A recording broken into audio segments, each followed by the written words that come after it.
Algernon's October with the check-in on Hip Hop United. I've always gravitated towards creatives that find a way to push the boundaries of sound, fashion, and imagination with their artistry. Cultural rebels who find beauty outside of the box of what's expected.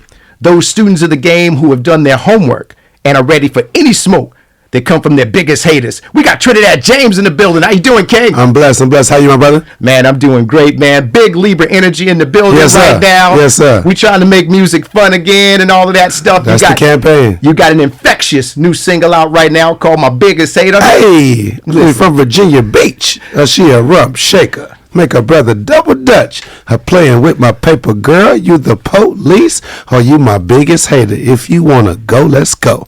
All the Wait, come hey, I love that. Now, see, I'm a 74 baby, so I grew up listening to the Herbie Hancock Headhunters album. So when I heard that sample of the Watermelon Man, I immediately locked in. What made you use that sample, and is that the reason why you got that watermelon rind on your head during the photos? Well, yeah, definitely the reason for the photo shoot. I wanted to just go full Watermelon Man because we are black superheroes. So anytime I get a chance for us just to dream, I always go there because black people don't get a chance to dream. We get a chance to be the realest niggas, the realest bitch, and all this real, but we don't get a chance to dream. You know, anytime we do get a chance to dream or we talk about dreaming, we get shot. Mm-hmm. So, you know, it's like one of those things where, you know, black fantasy is something that you got to struggle to find on the internet, on TV, anywhere, man. So anytime I see a chance for me to be able to push that narrative, I'm gonna push it. So that's definitely why we went like full superhero costume mode for I'm My Biggest Hater. Shout out to the producers, King Midas, a brother from he's from Baltimore, and then my boy Matt Busco, amazing guitar player from LA. They brought that sample to me, and they built that beat right in front of me. I wasn't familiar with the sample at the time, if I'm being completely honest. I may have heard it, but didn't know where it came from. Right. But all I knew, which was actually great because me being the type of writer I am, I use information to write from, to let it, you know, be the energy that I write from. But I love when I don't know something so I could just pull from a special place. And so it wasn't until after we finished that they put me down on game of like, and I was like, oh, okay, amazing. Great. You know what I'm saying? So now we got to do business to clear the sample, or whatever, which was cool. But now, man, shout out to them. They brought that crazy sample to me and we built that right from scratch. Man, you breathe new life into that. And I've been playing the song, enjoying all the viral clips. Shout out to my girl, Jada Trades. I saw her dancing the other day. That's my girl right there. Sure. Now, there's a few lines in the song where you said half the things you did, you won't ever get the credit. Yeah. What's some of the things you feel like you might not have gotten credit for or may not get credit for?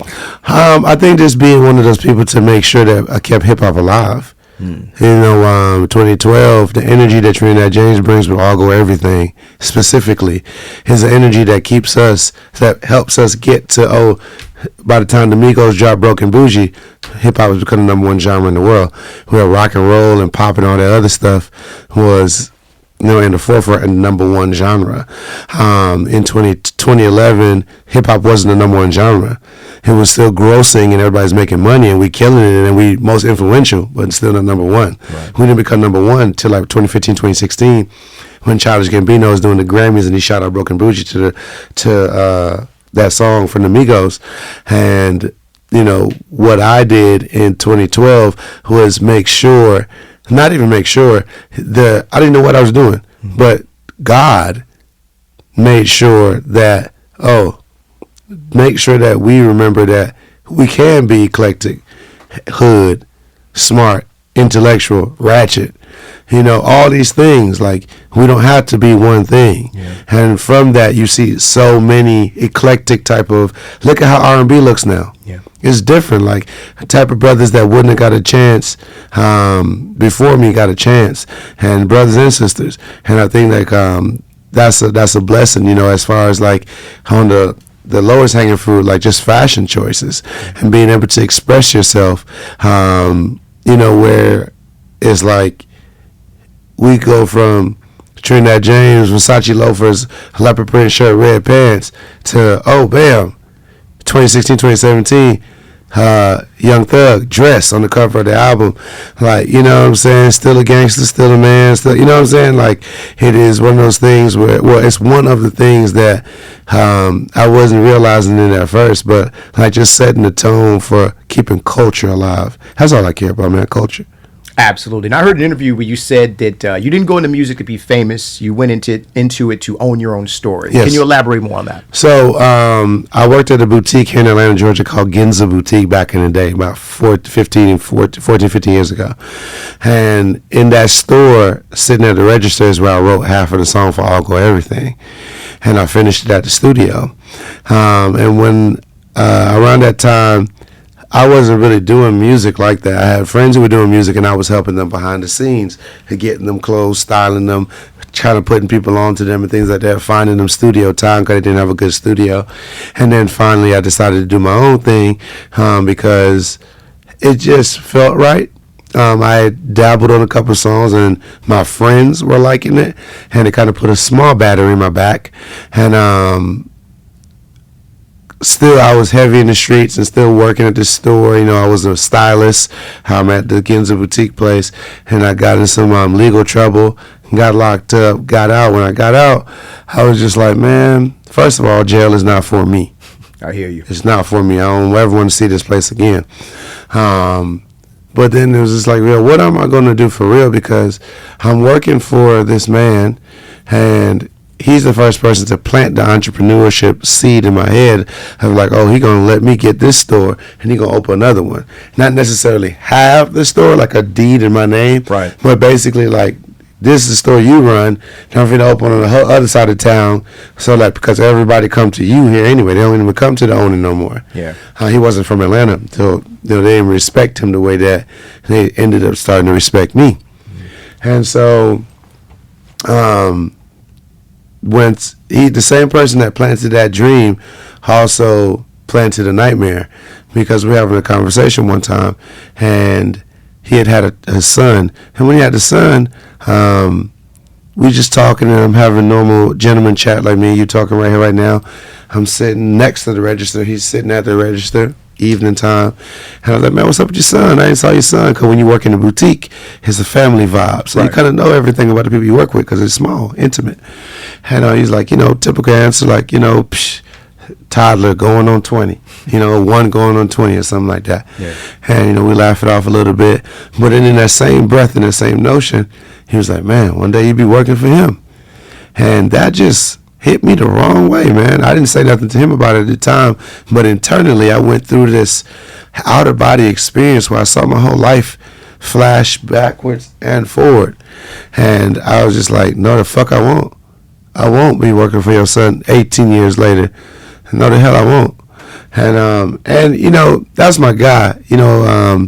That's my guy's number of respect. But in the moment, like, that was the trigger that allowed me to, what I'm finna do?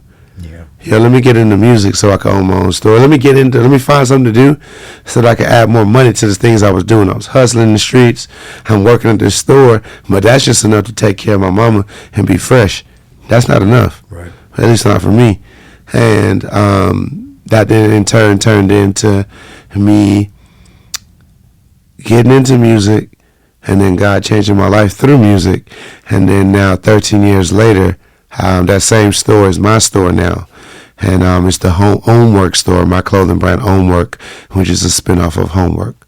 That's dope, and we're going to talk about that in a second too, my brother. But yeah, man, you got to have those different flashpoints within your life that kind of makes you change your trajectory as well as your mind. It's not always somebody putting a gem on you that changes your life. Yeah. Sometimes somebody got to hit your trigger, pull your trigger, or whatever to change your life mentally or to wake you the hell up. Yeah, not that. How long you been double dutching, bro? Shit, a day. When that clip that went viral, they had taught me how to double dutch 5 minutes before. Oh wow! Yeah, shout out to Double Dutch Aerobics. They're here from Atlanta. It's a black couple, black-owned business, and they teach people. They do Double Dutch Aerobics. Oh, so they do a workout class through it, and we had hired them just to come out and obviously double dutch because of the song. And then like 5 minutes prior, and it was like, all right, this is how you double dutch, boom, boom, boom. And then I was like, all right, cool, I'm ready to shoot some content. I ain't waste no time. And we jumped right into it, and we went viral with that clip that you saw. Man, that clip was so dope, and I saw you doing it. Because the thing that made it dope is not only did you were double dutching, is you were also reciting the lyrics and performing the song as you were doing it. I was just like, that type of dedication was so hard, and I think that's one of the reasons why it not only went viral, but it's just well accepted, man. Nah, it's crazy, man. Because I tell anybody, double dutch. Like if you like want to find a new workout, if you black, double dutch. Because the reason I'm saying it is something spiritual that kind of came over me. Because like I said, I never did it before. I literally had never done that before. And I mean, they showed me 5 minutes prior, but I mean, what is 5 minutes? But when I started doing it, and then you see me click in and start doing the verse, I just completely blacked out, and it felt like I don't know, I feel like I was with the ancestors or something. Like they were helping me jump and spin around and all the things you saw me do. It wasn't me no more. It was crazy, man. It was like something about that connection with the ground and jumping. It was just something really, really, really, really magical, man. That wasn't me. I'm telling you, that wasn't me. Hey, man. Sometimes the ancestors come in. They conjure in crazy ways, bro. Absolutely, crazy man. ways. You tapped into the right frequency, man, and they took care of you, and we could obviously see that was dope. So there's been a trending topic in the culture that you are related to Sexy Red or working with her in some capacity. What's your relationship to Sexy Red? So in 2023, I was her creative director for like 8 months. Oh, okay. And so like really the label she was signed to is a Miami label. She's from St. Louis. And I did some work with them in the pandemic with another artist and helped her like go crazy. Had like #3 record on TikTok Billboard charts. And they knew what I could do. And we came in and with Sexy, she was already doing her thing and she was already a star. It was just kind of like, well, how do you shine? Because a lot of people be a star, but they don't know how to shine. Yeah. And we was blessed enough to, just come in and like just give her the pointers when it made sense. She had a lot of things that like this is the way she wanted to do it, even if it was the right or wrong way. She kind of like set the tone for like this is the way that Sexy gonna do it, and my God, it worked out. Nice. Now, your sense of style and fashion has always kind of made you stand out from everyone in the culture. Where did that originate from? God, really, man. Atlanta, Georgia. Growing up out here, seeing Outkast as a teenager, being, into James Brown and Rick James and Prince and Michael Jackson and Lil Richard. These people are the ones, I think I said Rick James already, Jimi Hendrix. Like, these are the people that really stood out to me, not just for their music, but the way they looked and carried themselves while they did their music. So that kind of like, then my friend group growing up here in Atlanta, we were kind of outlandish in our style, or just we didn't care about being different. And I think I just took it to the next level. Yeah, you absolutely did. First time I saw the All Gold Everything video, before I even heard, in fact, it was funny, before I didn't even hear it. It was on mute. I was in the studio and it was just playing on the TV. And before I heard any verse, music, anything like that, I looked at you as you were walking and I said, who is that? And turn that up just instantly based upon your whole look. And then once I heard the song and everything else, I was just like, oh, who is this guy? Right.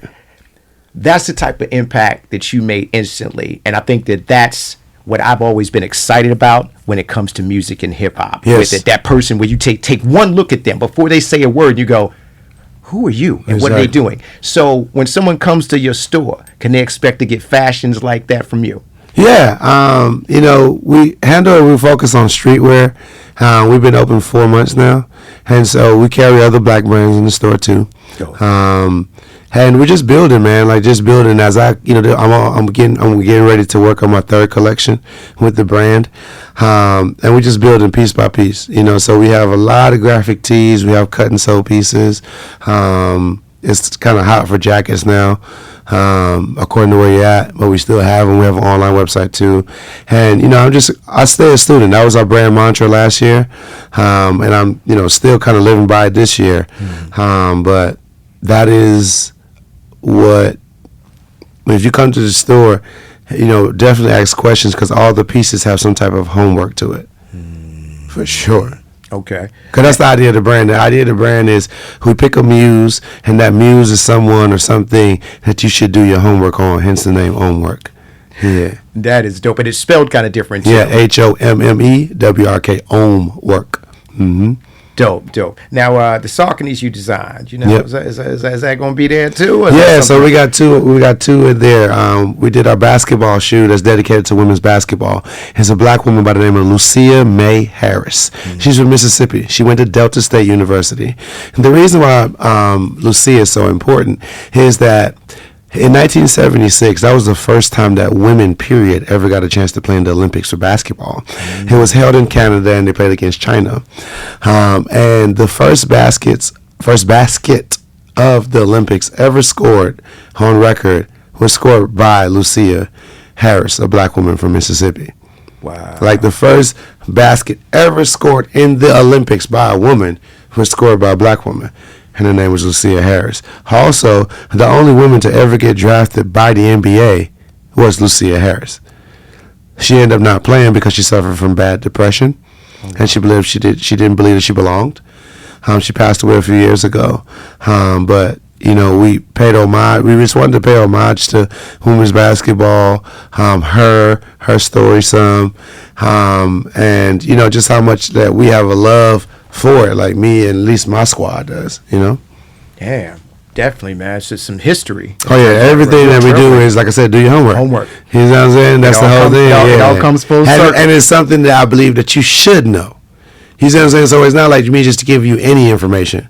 It's like stuff that is like our first collection was about a lady named Janelle Penny Commission. If you do your homework, who is that? In 1977, that was the first Black Miss Universe ever. And in a world where glam is such a thing in social media and instant gratification, and every girl is some version of a model, every, Fashion Nova is eating up our culture every day with some girl, doing everything to be a model, you should know your history and understand what beauty is and where it come from.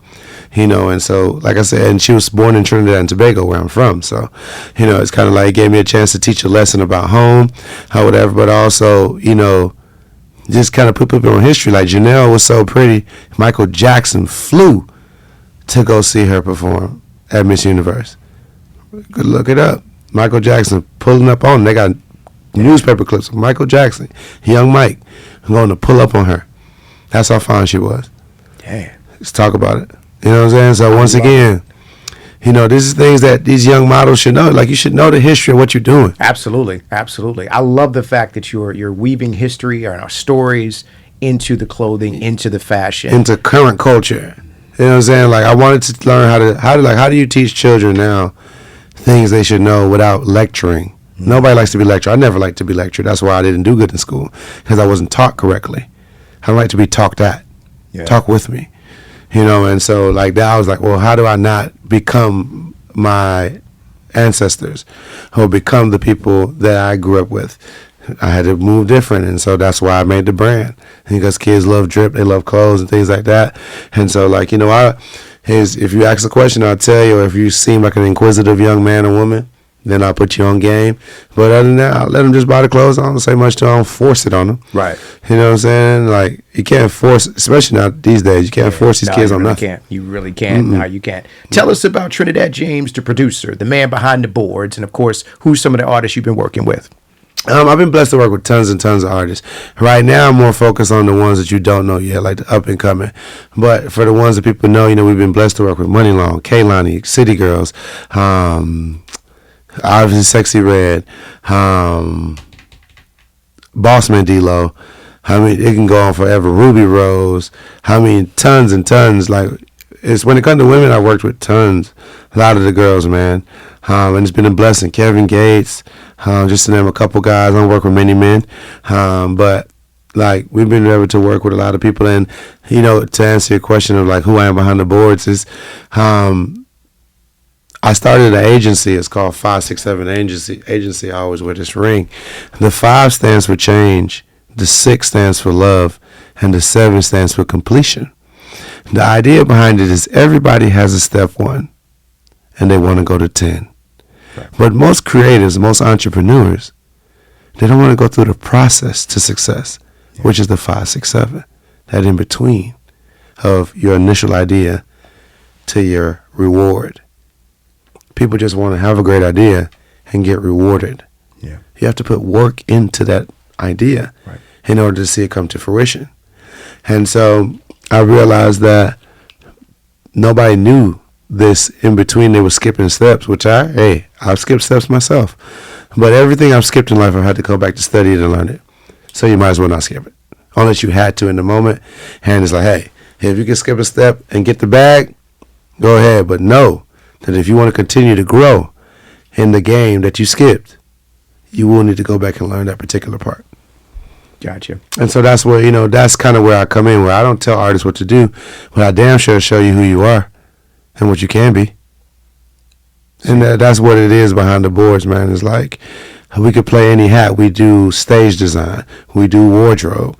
We write music. We direct the videos. We do the content. I also do consulting, like a lawyer. And whatever. It's like, look, you don't want to, because I do cost to do this, right? Oh, yeah, absolutely. All right, but something that's a lower tier that I added on to the company because we getting ready to launch a masterclass in July through our website for the 567agency.com. It's not live yet, but it will be in July because I know when I launch it, like it's be tons of people, tons of up and coming artists. Like, please work with my artists, work with her because they want the Sexy Red effect. Right. However, it's like, bro, that's not how it works. It's only one Sexy Red. Right. It's only one. And like I told you earlier, she was already a star. I was just brought in to make sure that she shined correctly. That's it.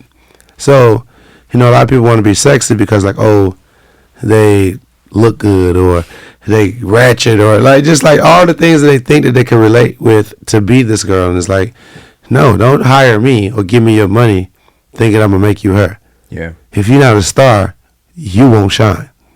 Period. You can be talented, you can be okay, you can be good, you can still be successful to a certain extent, but just make sure I'm the person that erases the delusion in somebody's life because I am accountability. I consider myself an accountability mirror. Got it. That is a dope way to be able to get the best out of any artist that you come into play with, being that mirror. So that's dope. Now, what do you love the most about Atlanta? The people. If that's what makes this place so great. The people, Southern hospitality is a real thing. That's helped me tremendously as I've traveled the world and dealt with people, especially women, because I work so much with women now. However, a lot of times when a man is being respectful is because he wants something from you. However, I'm just being respectful because that's how I came up. Yeah. That's it. I got you. What's one of the most important lessons you've learned thus far? That every day is a new slate when it comes to bad emotion. Don't wake up with yesterday's negative emotions. It won't hold no weight. Don't dwell, solve. Be solution-based. Don't dwell on the problem. Absolutely. Can absolutely agree with that. Now, when you first started having some success and some things started flowing your way, things started popping, what's the first thing you initially purchased? It would have been some type of shoes, man. I was just heavy in the shoes and drip. I'm not really a watch or a car guy and things like that. I still got my same car from like 2016 or 2017. Like, it don't even have 100,000 miles. It don't even have 80,000 miles. However, like, I've never been a car person or wanted to be one of those brothers like, oh, I got 10 cars. Like, it's just not my thing. And then jewelry, obviously I like gold and things like that, but diamonds and I don't know, just all the things that we die for. However, I was just like, man, I'm not subscribing to that. But like shoes and clothes and things like that was kind of like what was like my money was going to and things like that. I got my mama a house and that type of stuff. Smart. Now, I see the grill right there. We had Scotty ATL up here not too long ago. Was that the one that Scotty did for you? Yeah, he did it for me. Yep. How was it working with Scotty, man? Well, I've known Scotty my whole career. Oh, okay. Since the beginning, so 13 years strong. And I'm super proud of him. He's a fighter. He's a survivor. Absolutely. He's just a real 8-town legend, Absolutely. To be honest with you, a solid black man. I agree. What's your biggest fear in life, Trinidad? Failure. unwarranted unwarranted failure, to die a misconception. That's kind of like and it seems a little hypocritical me saying that, because in the Biggest Hater song it's like, hey, they'll never, get my flowers on the day of the deceased, but it's like, that is a thing. I'm one of my favorite books right now I'm reading is this one you see me I'm rocking with right now, the Outlaw Bible of American Poetry. If I'm not mistaken, Tupac died in 1995, I think. Or 90, I think he died in 95 or 90, somewhere between 93 and 95. That's when Tupac passed away. Mm-hmm. But one of the poems in here is him already letting you know I'm finna die. He already knew it, and it was written in 1992. And so it's kind of like, to take it back to use as an analogy here, is like, you ask me what's my biggest fear is to die a misconception. It's like with people not getting it right, not understanding why I'm here. It's like that's so messed up, because I'm here right now and my communication is so good. Mm-hmm. You know what I'm saying? Like, how could everybody not get it? Right. When I have people that get it. That's the thing that throws me off. When there's people that get it, how the hell do y'all not get it? And that's the thing that that's the challenge that really keeps a creator like myself going. Honestly. Gotcha. All right, so what you got coming? The summertime is coming. It's getting hot out there, man. What you got coming up for the summer and just the rest of the year in general? So, right now, still heavily focused on my Biggest Hater, but also I'm getting ready to drop other singles along with it, because I got a really cool project of, me, I'm just always doing some like next hybrid type of thing. So, I'm really interested to see what jumps out to people next. Even when I put out Biggest Hater, I put it out just like about anything else. I know how I felt about the record. Yeah. I know everybody's, at the end of the day, it's up to the people to support it the way it needs to be supported. So that same formula is how I continue. Like I said, making sure that the store is better. We do a mental health event in my store every Sunday at 7 p.m. called Reflection Sundays. Awesome. So just building that into a bigger and bigger thing, and partnering with more and more people to make mental health something that you don't feel judged. That's the thing about it. People talk about it a lot now, but still nobody subscribes to it, because they don't want to be looked. They don't want to know that. They don't want people to know that they got issues, when we all have issues. Yeah. And so turning mental health into a festival is the goal. One of my goals. Like I said, the new project when that's time this year. Making sure that the store continues to be a beacon and better and better and better in Atlanta. God willing, open up our pizza restaurant at the end of the year. That's a new venture for me. It'll be me and a couple of my close friends, almost 20-year friends. In that world, man, and just keep rising, man. Keep rising to the occasion. Got it. Got some tour dates and stuff in mind as well? Well, right now, spot as we dates speak, or whatever? Yeah, I got tons of spot dates, man. Like, we do Memorial Day. We got the LA County Fair on Monday. I'm doing another show in at this really nice hotel on Sunday in LA. We got Birthday Bash coming up, so definitely tap in. I'm about to smash that. Hopefully, I do one music fest in October. I think they want me to do that. So, it's just like, right now, people, they're not used to me being back outside musically. Yeah. So I think they're just getting used to it. And so, like, every time they see, like, oh, what the hell? He back outside? It's like when people be hitting my phone or hit my road manager up, like, hey, yo, can we book him? Or, yo, you down to do this? And like I said, I can't wait to, go out to Virginia, and burn it down. Man, I'm telling you, when you tell them with that rump shaker line at the amphitheater out there, they shout gonna out to Teddy Riley, too, and Pharrell. Absolutely. Virginia Beach Boulevard. I know it well out there, man. Hey. But listen, it has been super dope to sit down with you and talk about, what's going on. You are just dripping with authenticity, and it's been great to get to know you a little bit better. Nothing but big Libra energy. If you could, tell everybody where to find you, of course, where to find your store and everything else as well. All right. So Trinadad James GG, and that's on pretty much all the platforms. Go to YouTube, it's Trinadad James 567. the store, come on down to the underground, 72 Upper Alabama Street, Atlanta, GA 30303. Come holler at us. We open Thursday to Sunday, 12 to 7. Please come to our mental health event. If you feel like you need somebody to talk to or you just need to hear a perspective. Same location as the store. So we do it right inside the store. Right after we close up on Sundays for store side of things. But you can shop at night if you want to. Yeah. That's what's up, my brother. Well, listen, continued success. Like I said, I've been a big fan for many years, so it's been an absolute honor and a pleasure to sit here and talk to you and get to know you a little bit better. Everybody, make sure you support Trinidad James on all of his platforms. Make sure you stop by the homework store, so you can get some of those fashions and get all laced up, as well as make sure you subscribe to Hip Hop United on the iHeart app. Select Hip Hop United, put us in the presets. We appreciate all the support. Tell a friend to tell a friend. If you want to go, let's go. The way. Come on.